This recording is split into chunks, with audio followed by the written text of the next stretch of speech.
Your instruction, your complaint to the minister has caused great havoc in our country. Do you realize this? We are now having to pay 4 ministers. Your letter formed the foundation of the minister's decision to disband the PKTT. To the minister, You need to allow me to finish so that you can go for your hookup this evening. You need to allow me to finish. Sure. You said it was wasteful. You said it didn't add value. Yeah. You said it was unnecessary. You said dockets were going missing. So yes. I mean, it's not my fault that General Mchunus decided to throw the cat among the pigeons and make all these allegations, because remember, they are allegations. The minister said that he acted on your letter. This is what you instructed. This is your evidence. And you are aching today. Dr. Mary, this is no laughing matter. I'm sorry. This is no laughing matter. State security has been compromised because of this letter. This letter you wrote on the 31st of October 2024 actually influenced the decision of the minister to dissolve the PKTT. I did not expect him to act because I had no expectations of it, and I was actually amazed.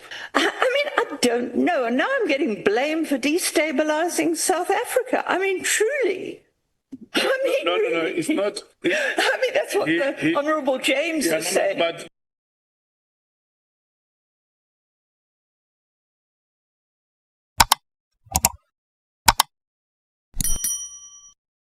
Mary, your complaint, your instruction to the minister, I need you to focus. Dr. Mary? Yes, I'm listening. Sorry. I wasn't listening in my microphone. Okay. Your instruction, your complaint to the minister has caused great havoc in our country. Do you realize this? We are now having to pay 4 ministers. Well, how was I to anticipate that? I didn't think anybody would do anything about it. I just wanted to put on record what they were doing. How do I know? How can I preempt this? Am I getting blamed now for this mess? I mean, I wasn't responsible for Mchunus going out Is that public. not your instruction? What do you mean? How can you be blamed for all of this? Your instruction, you instructed the minister instructed the National Commissioner. You should be rejoicing. You should be happy because that's exactly what you wanted. Is that not so? I didn't instruct him. I asked You instructed him. I can't instruct a You did minister. not ask him. You instructed him. Paragraph 1 of your letter clearly I asked him to instruct the You instruct. You did not give him a view. You instructed him. You have no right to instruct a minister. And the minister in turn instructed the National Commissioner. Let's not get it wrong. What is the wording of my letter there? Yeah. I mean, Okay, Doc. James, as the acting chair, can you calm down? Don't breathe onto each other's neck. You can proceed on, James. I'm the No, acting ma'am. chair. Doctor, you instructed, it is late, I want you to go meet your hookup. You instructed the minister to instruct the National Commissioner. It is in your letter. to a request. No, you did not request. We need to move on. 1.1 of your letter, instruct the National Commissioner, SAPS, to immediately disband the irregularly constituted, unnecessary and wasteful political killing stars team. Is this not your letter? Whose letter is this? That's not quite right, because if you read the whole paragraph, may I just read the last sentence? No, it's 1.1. Can I just point out, I start the sentence by saying this letter, No, blah, blah. 1.1. Request, wait, Dr. Mary, it's late. 1.1. I set out to take urgent and appropriate action. I requested the minister. And 1.1. I'm going to that now, if you will just bear with me. Okay, I refer to here under, as wait a moment, the TOSI. In this regard, the action that I'd asked him to take, requested. In this regard, I request that you, number one. Do we have the same letter in front of us? It's 1, 1. 001132. An extra. Do we have this in front of us? 1.1. But this is the letter. I needed to read 1.1, nothing else. The 1.1 flows from 1. What does 1.1 say? 1.1, the end of 1.1. Not the end, the beginning. But it's part of the... But no, I'm sorry, we're maybe not talking the same language. This is... May I just read this? Okay, the last sentence. I ask, and its appendices, to request for reasons, blah, blah, blah. I set the reasons I set up below. Right.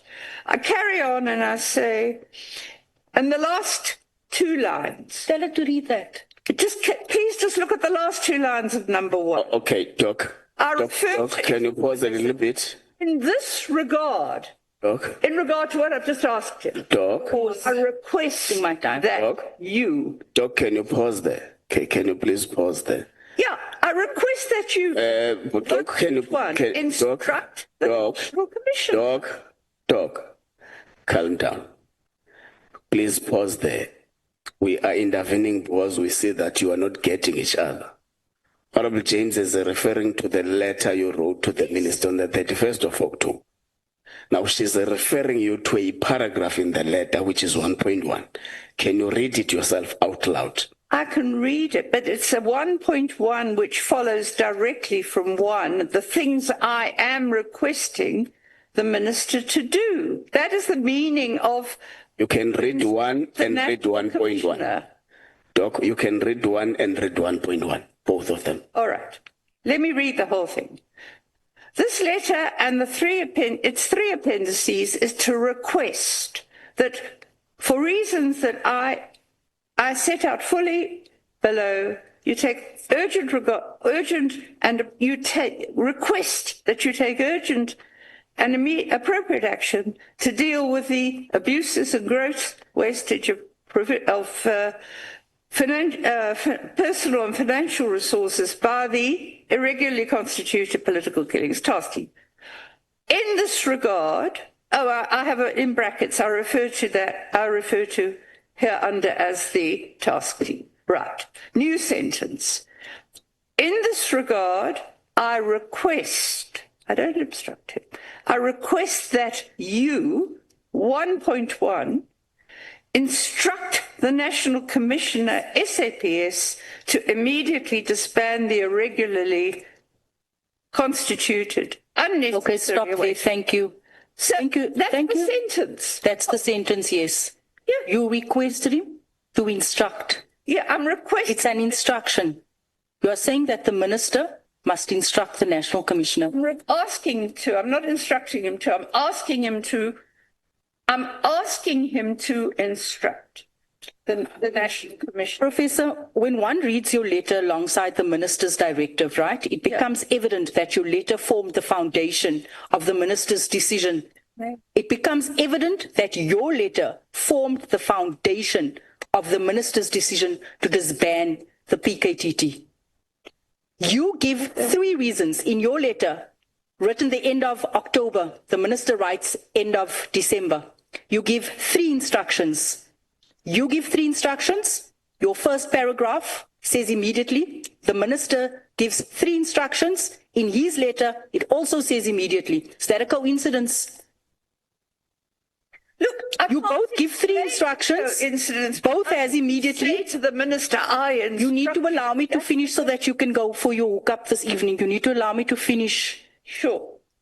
You give 3 instructions. Yeah, The minister gave 3. let me help Honorable James.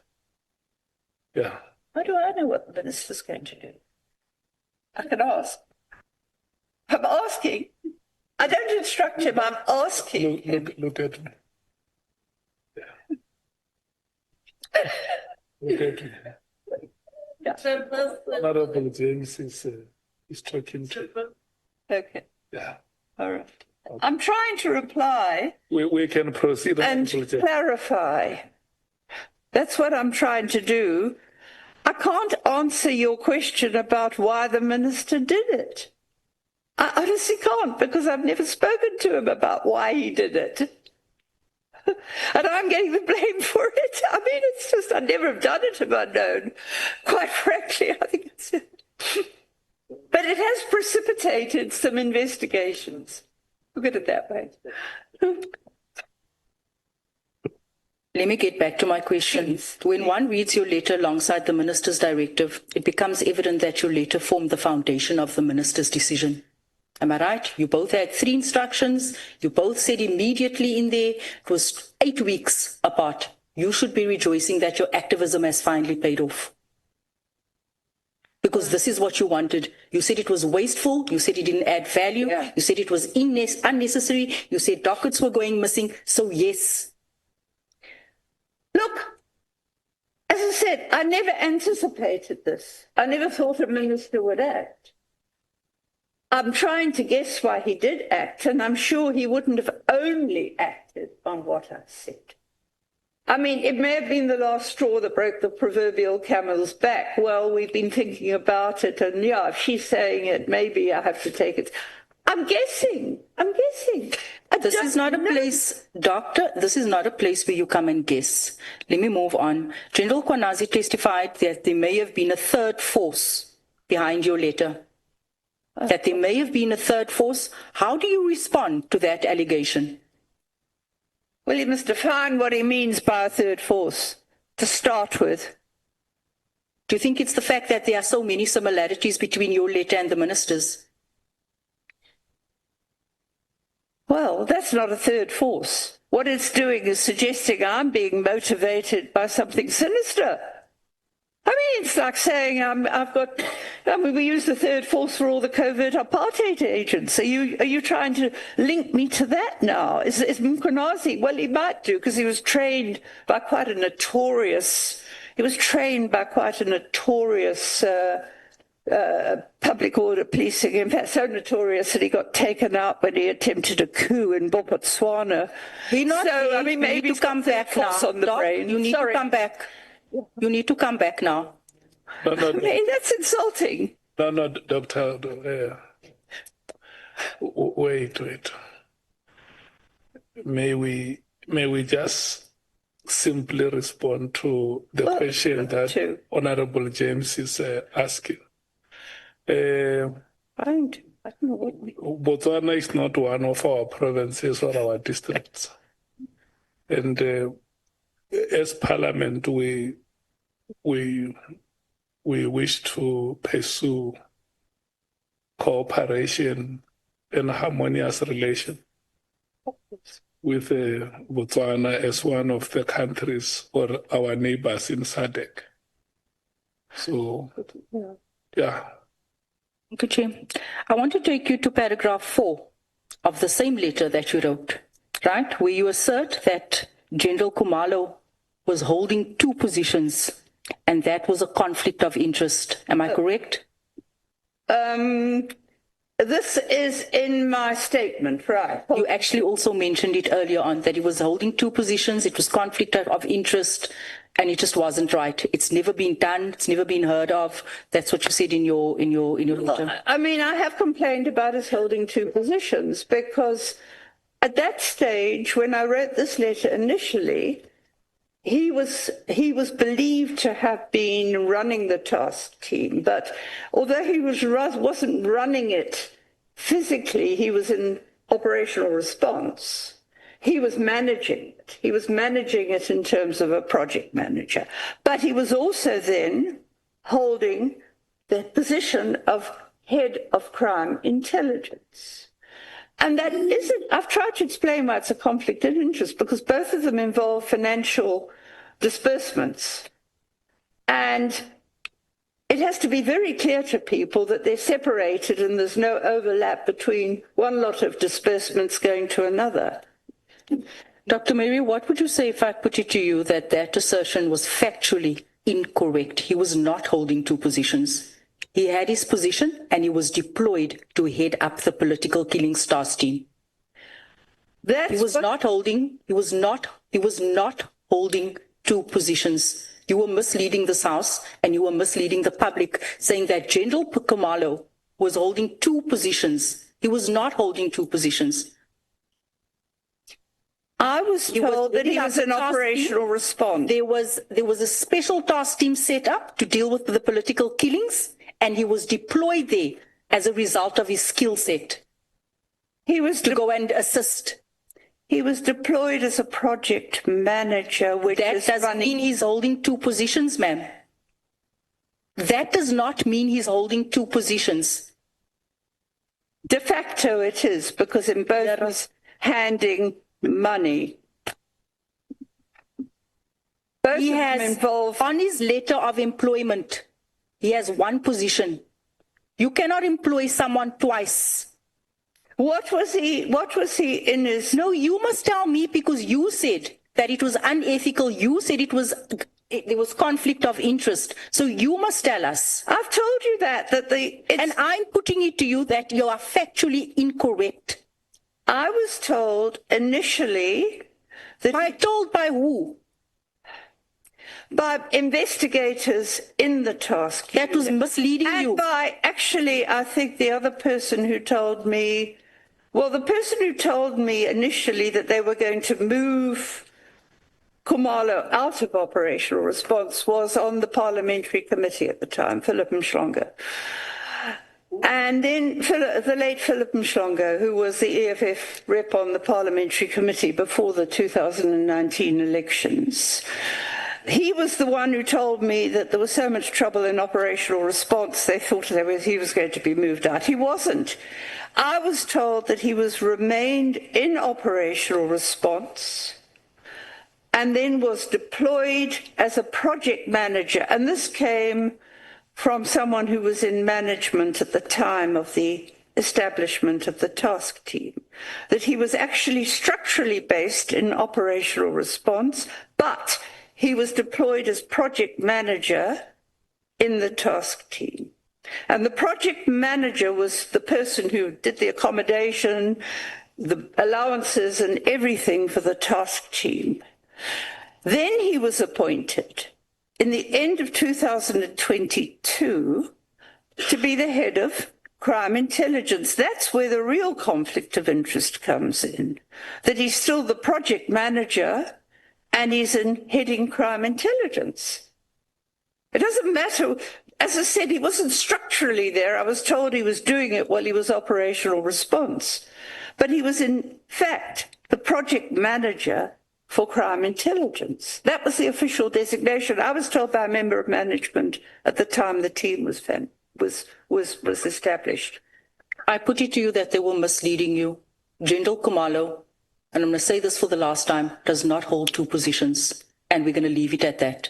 What is his position in terms of the police? He's the head of crime intelligence, and that's it. And he's allowed to work outside of, and he's allowed to work in any province. And he's allowed to head up task teams.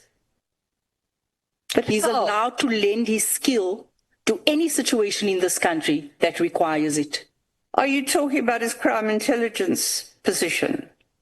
I'm sorry, I'm trying to understand. I was told he'd remained in operational So I'm response. asking you who told you that so that we can call out that person who's misleading you. Well, He does not hold two positions. He has one letter of employment with only one position. how do you know it's Let me tell you Auntie something. Mary, Let me tell you something. Somebody, let's move on. I'm just saying that I've seen that police records have been changed by somebody who was acquitted by a court and saw that on the police records. So you're saying that his police record has been changed and he holds two positions and he's getting paid two salaries. Is that what you're saying? I'm not saying he's getting two salaries. I'm saying that he's in a structural position. He's getting a salary. I have no idea where he's Chair, getting. please protect me. Project manager. Chair, please.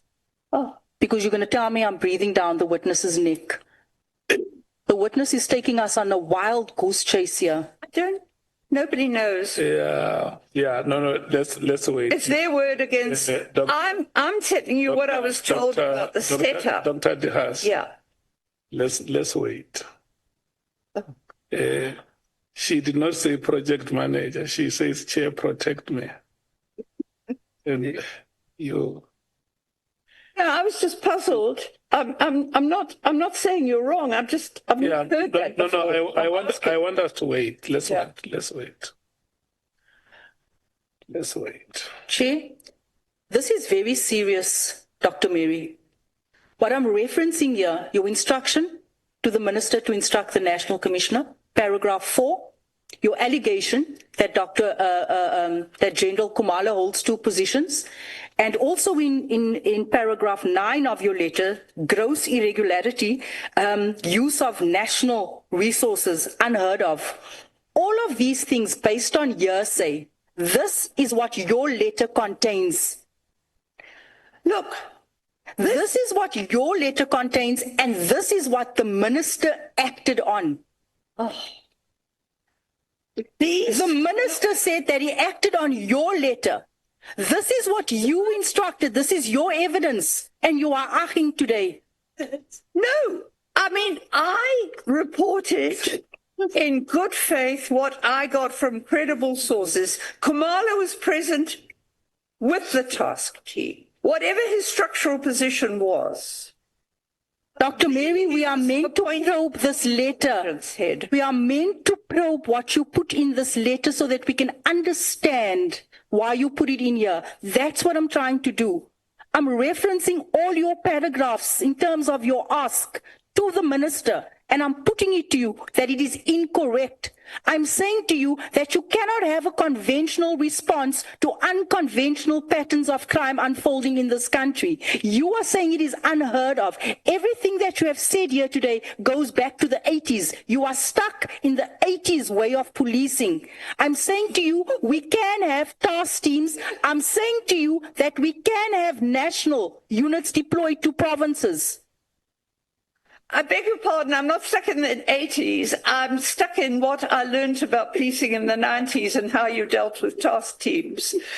And before the policing went downhill after 2000. Dr. Mary, this is no laughing matter. I'm sorry. This is no laughing matter.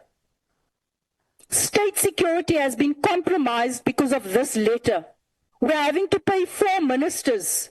We are suffering as South Africans because of this. And you are laughing. Sorry. This is serious. I'm trying to make sense. It's very serious.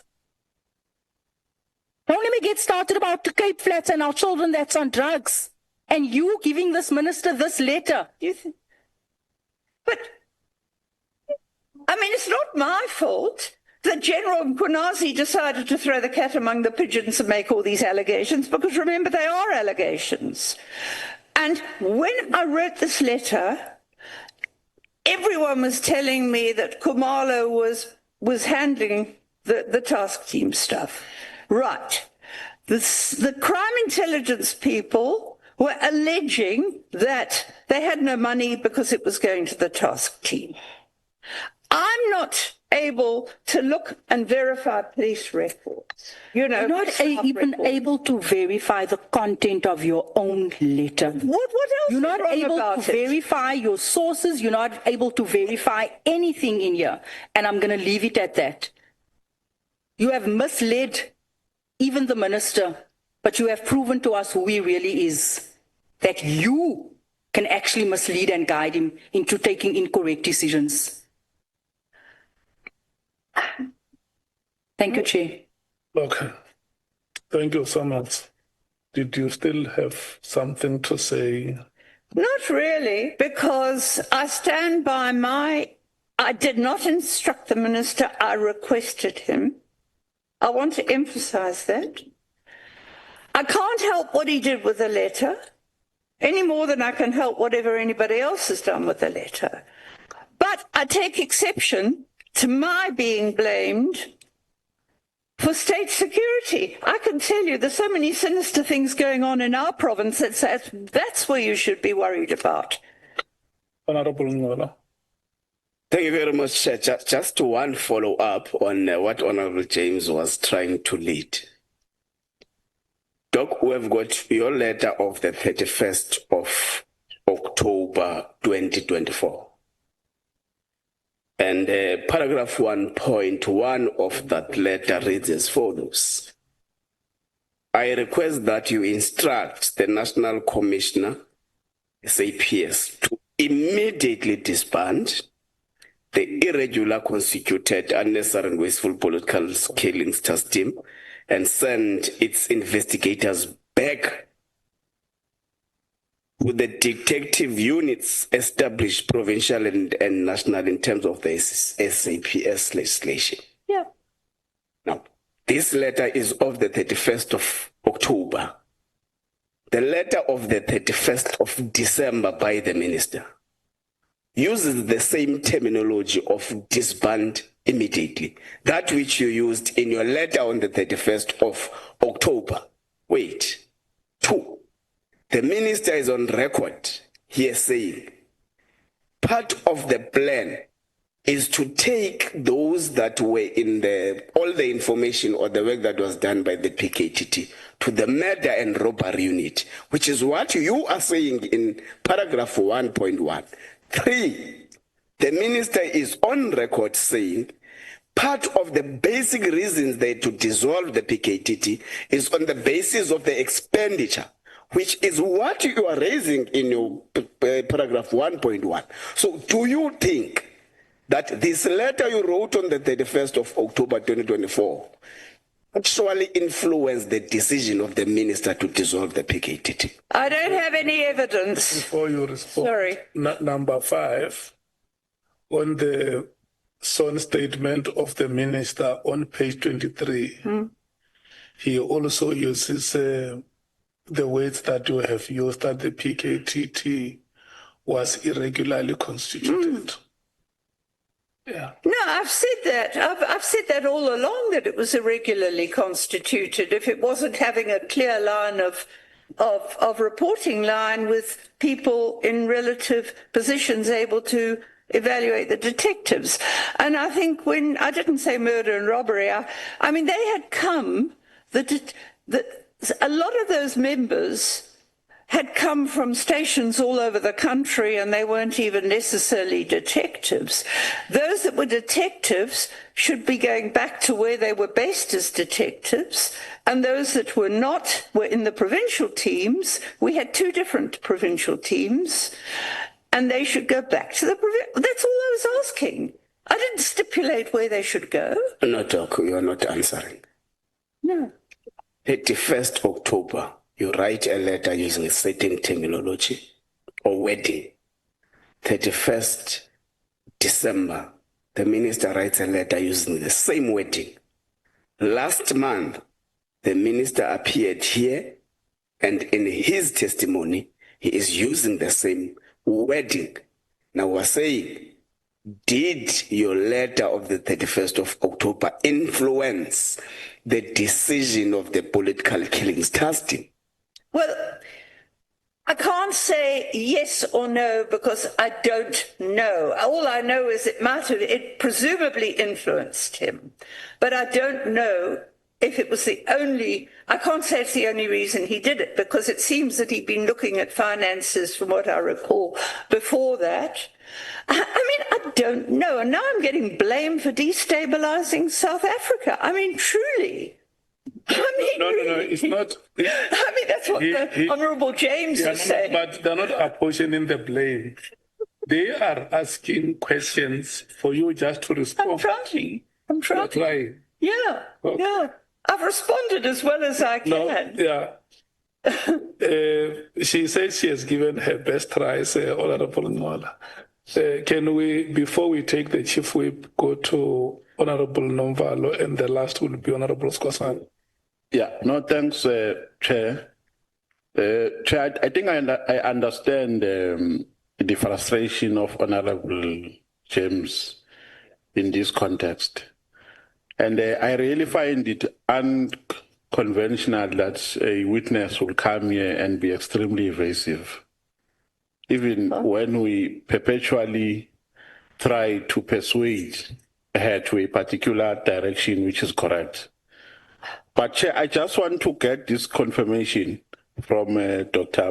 Haas, because this committee has recently been in a compromised situation, or on the receiving end of mysterious misinterpretations of words.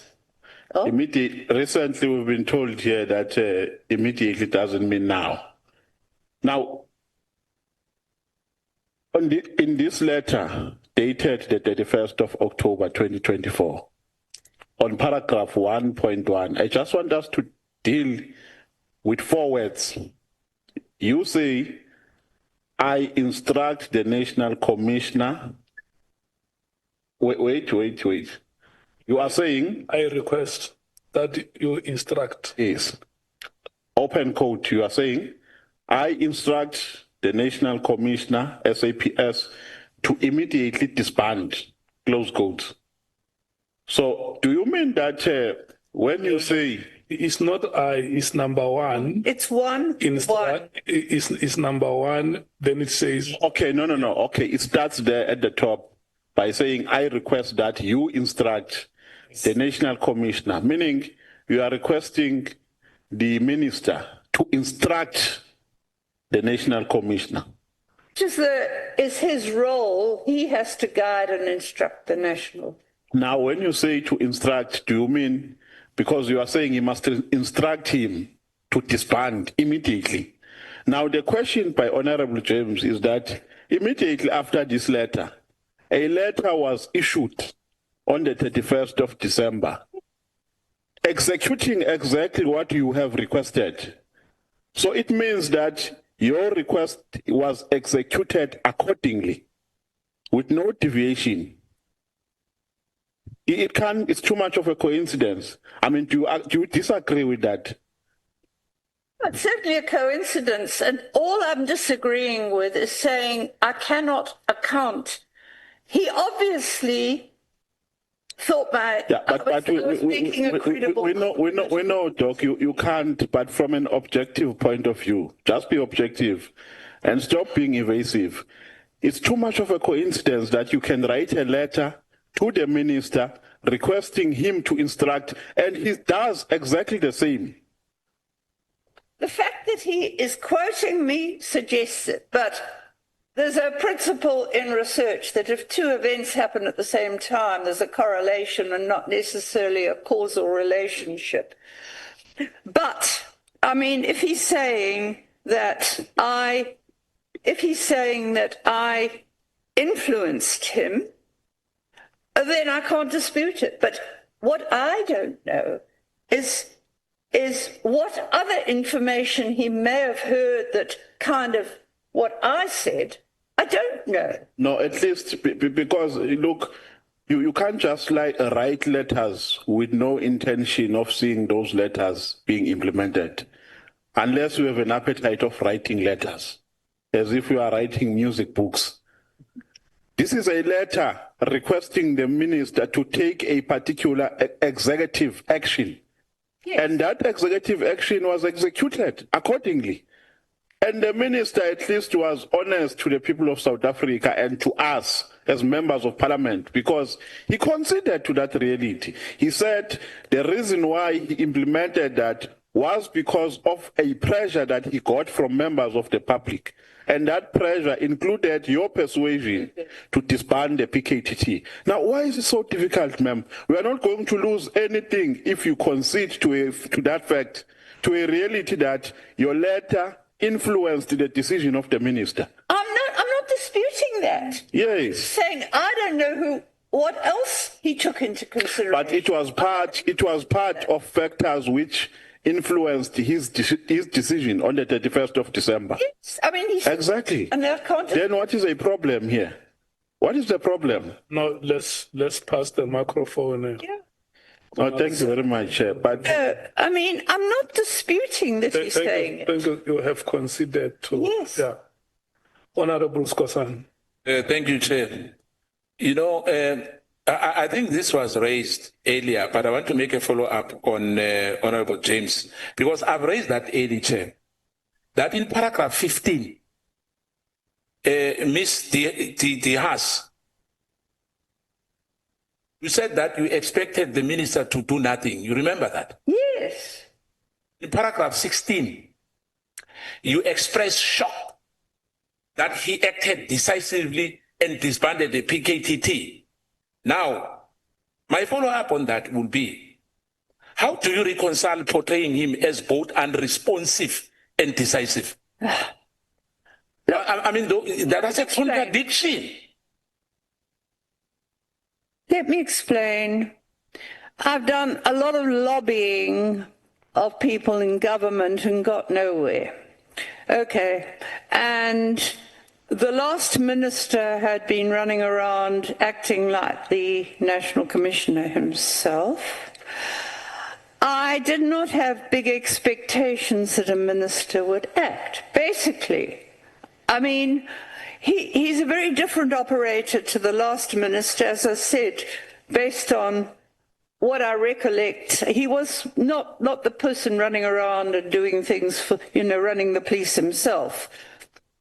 From what I could see, he was proceeding cautiously. I mean, at one stage there was a quote that said he was decrying the fact that the Intelligence Oversight Committee, he said the intelligence needs oversight. Now, that was quite a sensible remark to make, because we are. If you think I'm stirring things up, we don't know what those intelligence operatives are doing that can undermine us. Okay, so I did not expect him to act, because I had no expectations of it, and I was actually amazed when I got the letter. And I mean, okay, it came from a WhatsApp group, but it was a letter, it was an official letter. It wasn't an allegation, it was an official piece of paper. But, yes, my question still stands. I said, how do you reconcile the two, unresponsive and decisive? And even at the end, you said yourself that in the last 24 months, the last time you communicated with the minister, it was almost 2 years. It's in your statement. It's not me who says. No, it was the last time. Can I just repeat? I communicated with the minister telephonically when the elections, which the ANC won in the province, which was 2004. Then he went on to do other things I had no connection with him with, okay, including a premier at one stage. I think my colleague Paula Sulu did. The only communication I had after he was appointed was to send him a message and ask if I could have the contact for his PA, because I need the people in the office to send the correspondence to. So I could then start copying him and, so he'd know what was going on with the National Commissioner. I did not speak to him until a month ago when I passed a message on. That's all I did.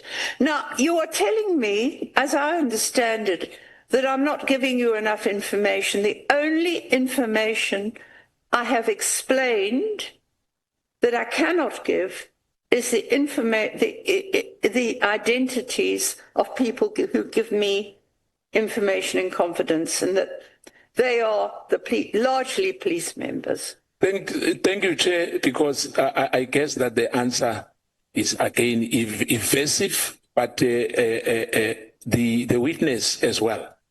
Please, because we are reading something from your statement. All these questions which are directed to you are from the statement you've given us. It's nothing personal. It's from you. Hence, we are asking you, Mr. Haas. Thank you very much. Honorable Cameron. Chair, I just have one question for clarity, and that is to Mr. Haas regarding the letter to the minister. If you weren't expecting anything to happen, what was the point of writing it? What did you want to come out of I put on things on record, and I wanted the committee to know about it. I mean, I thought you could have maybe questioned him or something. No, I'm speaking about the letter to the minister. I mean, otherwise you're shooting blanks. No, but I copied it to Parliament.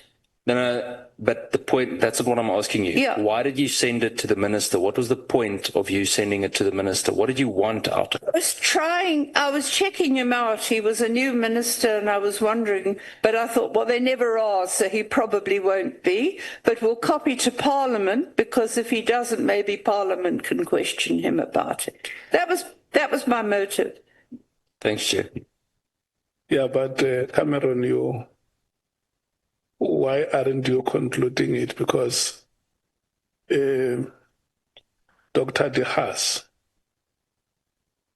after the letter of the 31st December 2024 was written by yourself. Have you ever written again to the minister or to the department? Did you write again after the letter of the 31st?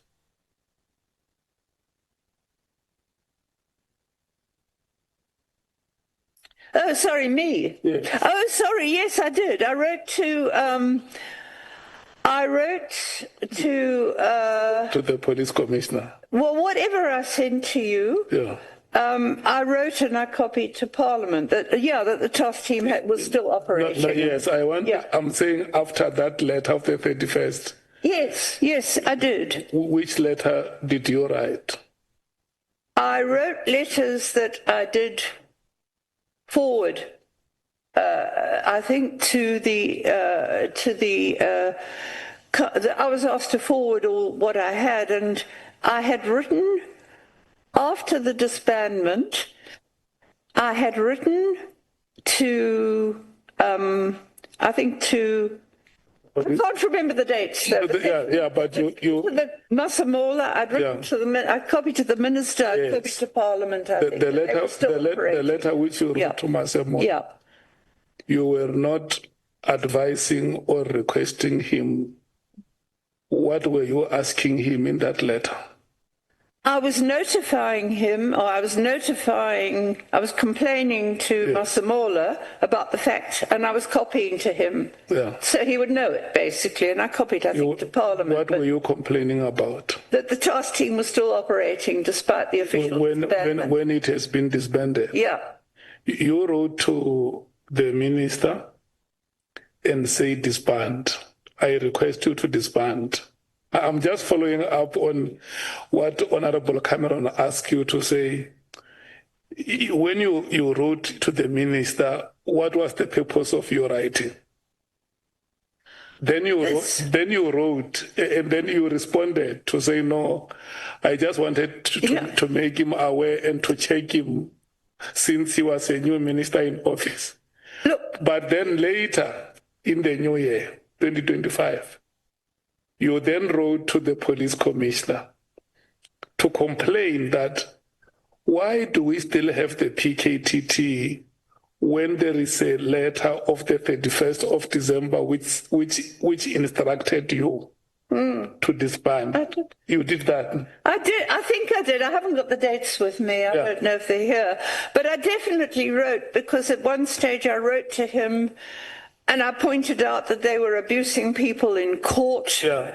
I wrote to him and said, why have you got a case that's got nothing to do with political killings? I mean, this was all after it, and I would have copied to the minister and I think to Parliament. Yeah. Okay.